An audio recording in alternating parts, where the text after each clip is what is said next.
On this week's NFV SDN Reality Check, we will attempt to tackle some of the numerous news announcements coming out of the Mobile World Congress event, as well as some analyst insight on the NFV space, and touch on HP's latest deal with Telefonica. Telecom Careers, the #1 global telecom and wireless job board, telecomcareers.com. Thanks for joining us this week on the NFV SDN Reality Check. I'm here with Stan Meyer, Editor-in-Chief of RCR Wireless News. This week was the big annual Mobile World Congress event in Barcelona, Spain, which showed pretty much the whole wireless industry was at looking at all the latest news in the wireless industry news. That news included dozens of announcements surrounding the virtualization space, with telecom operators and vendors laying out their plans for the market. Many of these items we covered this week and can be read on the RCRwireless.com site. We also have dozens of video interviews and demonstrations from the event on the RCRtv site, so please check those out. One of those announcements this week was a deal between Telefonica and HP. The deal calls for HP to act as the technology provider and systems integrator for Telefonica's virtualization infrastructure. That infrastructure launched under the Project Unica title. The deal calls for Telefonica to implement HP's end-to-end open NFV platform stack, including server, software, orchestration, and networking technologies, as well as HP's Helion open technology and services. I spoke with Sar Jalai, who is Senior VP and GM for NFV at Hewlett-Packard, about the deal. Right. I mean, this is not a POC. This is a full rollout. Telefonica, very big, one of the biggest telcos in the world. Enrique Blanco, their CTO, is driving a full transformation there. They announced Telefonica last year, right? They announced Unica last year. We're really excited here to be selected, as not only the technology provider, but also the system integrator for them, right, on this whole network. And, this is a huge, huge deal. For us, it's a great validation, for our open NFV strategy and platform. And, I think it's going to be a fundamental shift here. Gotcha. How important is it to get this carrier support on this? I mean, obviously, it seems like this has been an initiative that the carriers have been behind, it seems like. I mean, obviously, carriers, AT&T, Telefonica, NTT, all these companies have really been behind this kind of push towards virtualization. How important is it to have these carriers really on board and actually vocal about these kind of deals that are coming out for you guys? Well, look, I mean, the good news is it's an initiative by the carriers, right? So it's not a technology looking for a customer. It's a customer looking for technology. That's always a better place to be, right? So that's the good news. Now, there's a spectrum of where they are, right? There's folks like Telefonica who are visionary and are really out there looking to go full bore. And then there's other folks who are just dipping their toes in and they're saying, okay, let's try something and see what it works. Obviously, it's great to have someone like Telefonica really push forward and prove that this can be done, because all of them want to do it as fast as possible because the benefits are so strong. But we're seeing in the last year, a lot more movement from POCs to deployments. But this is obviously a much larger element here with someone like Telefonica doing this, because it's such a huge deal in terms of what they're planning to do. Yeah. I mean, is there a concern about being, maybe early to market on this? I mean, I know, you guys and a lot of companies have been working behind the scenes on NFV for a long time, but it still seems like you're pretty early in the process and there's still lots of standards issues and things that need to be worked out. Is there a challenge or a concern being early to market on this, or do you think that is pretty necessary to really drive, to really meet those deadlines that these operators seem to be kind of pushing to really, roll out virtualization into their market, into their networks? Well, the whole concept of NFV is to move faster, right? So we're moving from 3-year, 4-year life cycles to cloud, internet speed and so forth. So I think they're using that as an element. Whenever you do that, obviously there's going to be challenges, and part of what they want is to work with someone like HP, who's got both telco and IT capabilities. So we understand, we have the telco with IT speed, with our Helion, with our cloud, but we understand telco.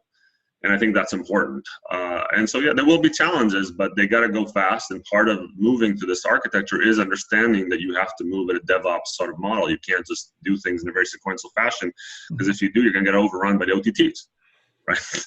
So, I think and also I think the technology is there. Like, obviously, there's a lot more that has to be done, but, VNFs are running, things are working. So I think, and if you look at what people are doing, like, they're not doing everything in 5 minutes, right? They're going to roll out in stages and so on, improve it and get it working and learn it. But, I think it's time. I think they see there's enough working now that they can move to deployments.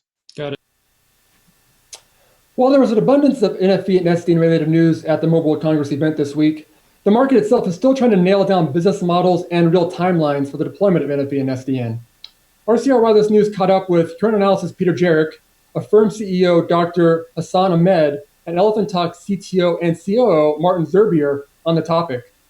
Jarek led the discussion looking at potential OpEx and CapEx savings that can be gleaned from the deployment of NFV. Also, how operators can monetize their investments in virtualization, and predictions on the timing of NFV rollouts. First question is, a lot of the focus we've seen, the early interest in virtualization, whether it's network virtualization from SDN or function virtualization with NFV, has been a lot of, on the technical side of things, savings, right? The benefits, that's where operators are sort of thinking about first, right? So maybe, Hassan, you can share some of what you're seeing, OpEx, CapEx. How does that savings, and what are the key benefits? You talked about the trials that you guys have in place, the proof of concepts and the commercial work. What are you seeing out there in terms of actually the benefits that are being realized and how operators are looking at it? Sure. I guess, Peter, one of the, excuse me for my voice here, and one of the things about virtualization is it's really a very big transition of the world's networks when you get right down to it. And it's really, in a lot of ways, market-driven. At the end of the day, the operator's business model really needs to evolve in a meaningful way. With the growth of data, the economics of scaling has to improve. And the other thing, frankly, is operators need to participate in the internet economy and create services that allow them to monetize the internet economy.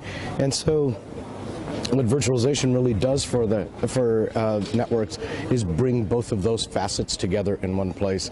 We're able to reduce a network that is typically made up of a collection of very expensive boxes to a set of virtualized software functions running on off-the-shelf hardware. That's typically where people focus for CapEx reduction.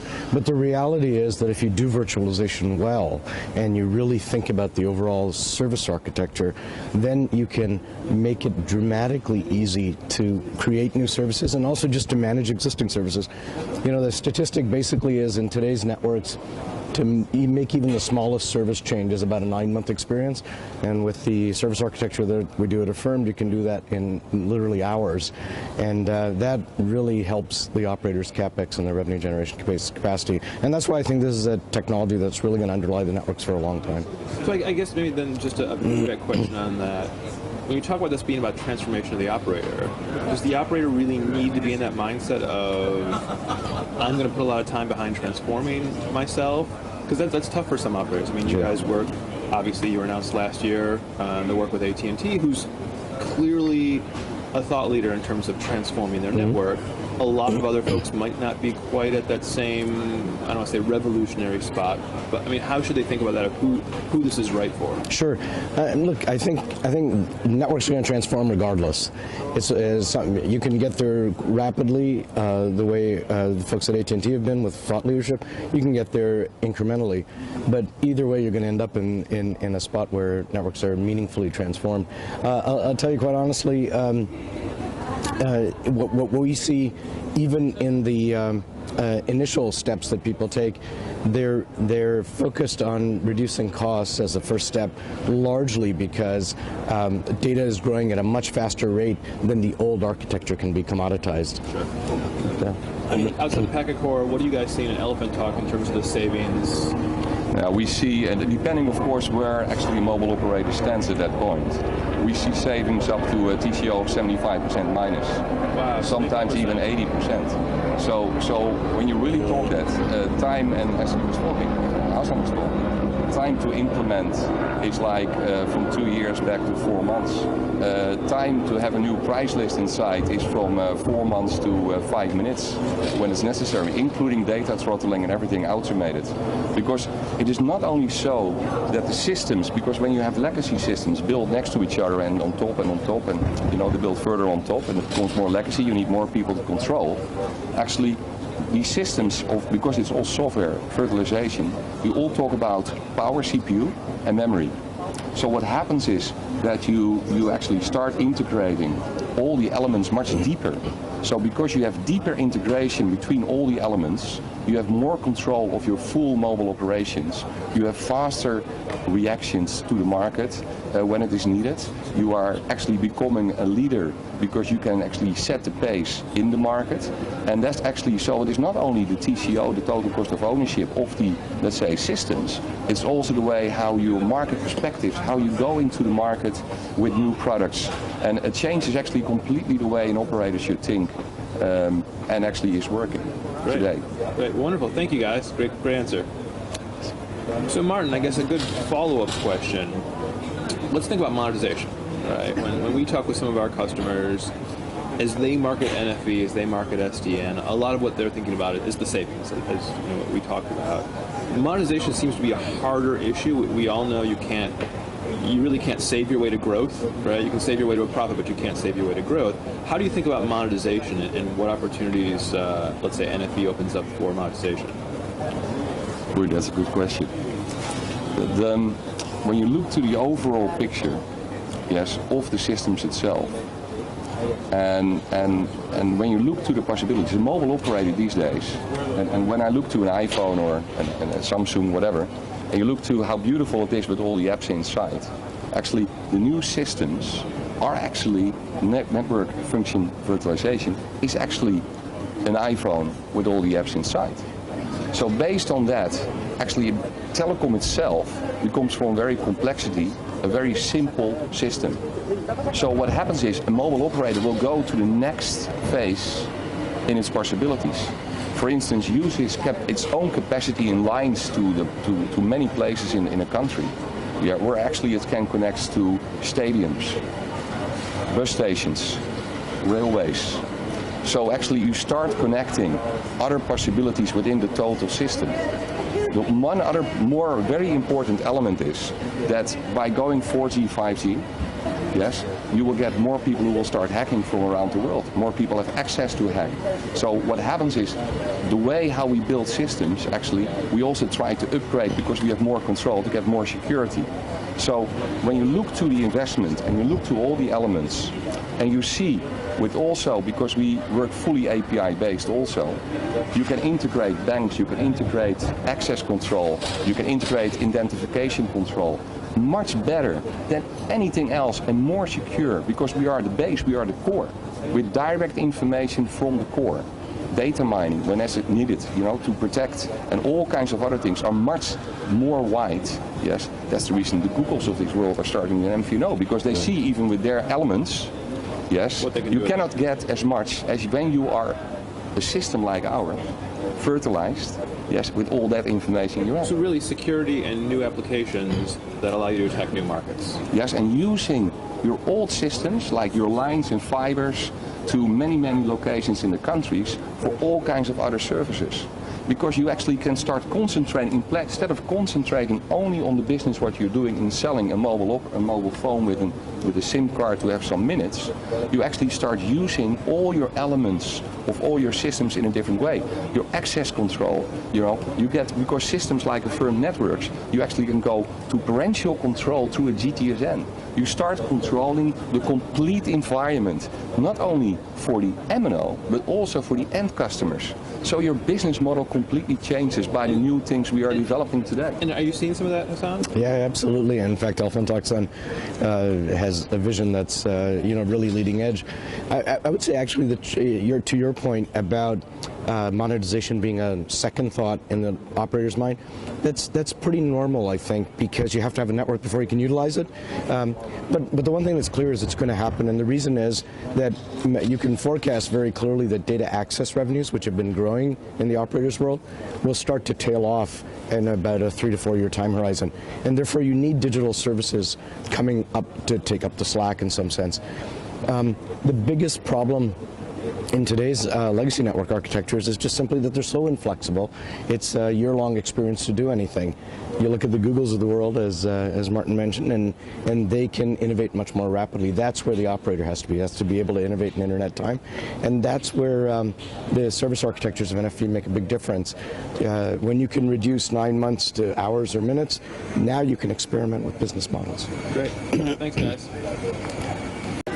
So Hassan, you guys have been at this for a while.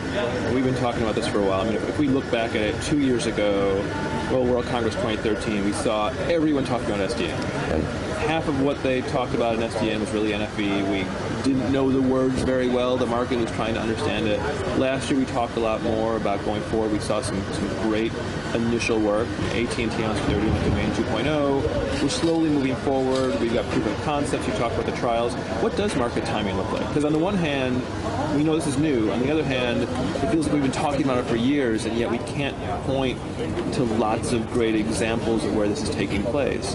Are we at the place where we're going to start seeing commercial deployments, and we can next year maybe say, here's commercial operations, how it's working, or do we still have more trials and POCs in front of us? Sure, and that's a great question, Peter. So, excuse me, I think the market's here. The last couple of years were about evangelizing, as you point out, but I think it's actually arrived, and I'll give you some data points to suggest why. First of all, we have a living proof in Elephant Talk who actually have been up and running with service for some time. At Affirmed, we have, as I mentioned, about 20 or so commercial deployments that we're involved in. Some of those tier one, they're all over the globe. We have, probably close to a dozen networks that are already live, have been for a while. So the use of NFV is definitely happening now. The points that I think underscore why the market is now is, A, what we find is most operators are mentally on the page now of looking at NFV as their future architecture. Second of all, it used to be that people worried that when this new technology came along, could it really keep pace with the legacy? And in reality, what we've seen in the major deployments that we've been involved in is that our platform as new technology is now outperforming the best of the legacy. And what that means is that there's absolutely zero downside to the operator moving. And this, I think, is a tipping point in the marketplace where you'll just see this accelerate, and we see it in the number of deployments we're engaged in. Same situation for Elephant Talk, Martin? Actually, you're in a country, I cannot see the names of the operator, but you're indeed in a country where we have a full virtualized, except one element, it's a full virtualized system. And we have presently around 1.6 million customers on it. Yes, and there are other countries already with more people on it, but this is an extremely important country for us here in Spain, because actually the MNO here, they got the sense, they did understand what is going on. And they gave us the chance actually to perform. And we just launched also a second brand for them, which is a postpaid brand, which is growing very, very fast. And when you look to that, it's not anymore a sheet, it is fact. I think for a lot of mobile operators, they still have to get used to it. And again, the issue is that many don't believe it yet, because why the Ericssons of this world, why the Huawei's of this world, why many others of this world who have big names are not there yet? Because there was a philosophy, You had on one side the Amdocs, you had on the other side the hardware vendors, and they all gave each other the space to live. Yes, and then disruptive companies like us come, who have years of investment in actually the development of this, because it was the key, and we started from scratch. So actually, we all had the lessons from the past. We started from scratch again, and we tried to do it better. But it takes years to develop this. And I think we are now really on the point that we can prove we can roll out things like that. And actually, we both have a very big partner, also called HP. And they actually really support us heavily, also in rollouts worldwide. And when you look to this, that when you see the whole economic sphere coming together, I think that mobile operators very soon, they don't have a choice, because the market pressure of the regulatory, of the price pressure goes so fast down that the legacy systems cannot uphold the price. And you cannot go keeping down 20% a year on a legacy system. It doesn't go like that. So it will change very fast, faster than people think actually. Great insight there from Peter, Hassan, and Martin. Obviously, it's an important topic for the mobile telecom space and something that they're still trying to tackle. So great insight there. Well, that's it for this week's show. I want to first thank our crack production staff there back in Austin for doing a great job. Also, I want to invite everybody back here next week to join us for another episode of the NFV SDN Reality Check. We'll see you again next week. Thanks.